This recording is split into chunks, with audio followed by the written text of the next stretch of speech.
നെല്ലിക്കുഴിയിൽ പട്ടാപ്പകൽ മോഷണം. നട്ടുച്ചയ്ക്ക് മോഷ്ടാവ് കവർന്നത് 8 പവൻ സ്വർണവും ലാപ്ടോപ്പും. നെല്ലിക്കുഴി പഞ്ചായത്ത് ഓഫീസിന് സമീപത്തെ വീട്ടിൽ നിന്നുമാണ് സ്വർണവും ലാപ്ടോപ്പും അപഹരിച്ചത്. നെല്ലിക്കുഴി പഞ്ചായത്ത് ഓഫീസിന് സമീപം വേങ്ങത്താനം ഈസയുടെ വീട്ടിൽ നിന്നാണ് സ്വർണവും ലാപ്ടോപ്പും മോഷണം പോയത്. താഴെ കടമുറികളുള്ള ഇരുനില കെട്ടിടത്തിന്റെ മുകളിലാണ് ഈസയും കുടുംബവും താമസിക്കുന്നത്. വെള്ളിയാഴ്ച ഉച്ചയ്ക്ക് 11നും 12:30ക്കും ഇടയിലാണ് മോഷണം നടന്നിട്ടുള്ളത്. ഈ സമയം വീട്ടിൽ ആരും ഉണ്ടായിരുന്നില്ല.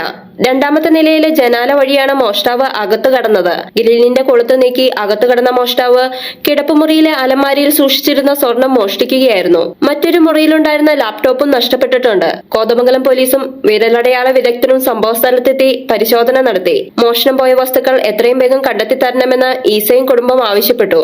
11നും 12:30ക്കും ഇടയ്ക്കാണ് ഞങ്ങളുടെ നഷ്ടപ്പെട്ടിരിക്കുന്ന സാധനം എന്ന് പറഞ്ഞാൽ ഒരു 6 പവൻ വരുന്ന മാലയും ലോക്കറ്റും ഒരു ചെറിയ കൈച്ചെയിനും അങ്ങനെ 1-2 സാധനങ്ങളാണ്, കമ്മലും കൂടിയൊക്കെയാണ് നഷ്ടപ്പെട്ടിരിക്കുന്നത്. അത് ഏകദേശം 8 പവന്റെ ചോടയുണ്ട്. നഷ്ടപ്പെട്ട സമയം എന്ന് പറഞ്ഞാൽ അന്നേരം ഞങ്ങളിവിടെ ഉണ്ടായില്ല. ഞാനിവിടെ വന്ന് അകത്ത് കയറുമ്പോൾ കുടുംബം അകത്ത് വന്ന് നോക്കിയതിന് ശേഷമാണ് മനസ്സിലായത് ഇങ്ങനെ സംഭവം നടന്നിരിക്കുന്നത്. ഇതിപ്പോ എത്രയും പെട്ടെന്ന് കണ്ടുപിടിച്ച് തരണമെന്ന് മാത്രമേ നമുക്ക് പറയാനുള്ളൂ പോലീസിനോടാണെങ്കിൽ.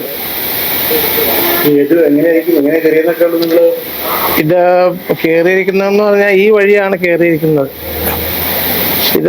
ഇതിന്റെ ഈ ലോക്ക് അഴിച്ച് ഈ സാധനം ഈ കുറ്റി ഇങ്ങനെ തുറന്ന് കയറുകയാണ് ചെയ്തത്. ഇങ്ങനെ തുറന്നു കഴിഞ്ഞാൽ ഇങ്ങനെ കയറി ചവിട്ടി കയറാം. അങ്ങനെ ചവിട്ടി കയറി അകത്തേക്ക് കയറി അലമാരി കയറി എടുക്കുകയാണ് ചെയ്തത്. കൂടെ ലാപ്ടോപ്പും കൊണ്ടുപോയിട്ടുണ്ട്. മീഡിയ സിസ്റ്റി, കോതമംഗലം.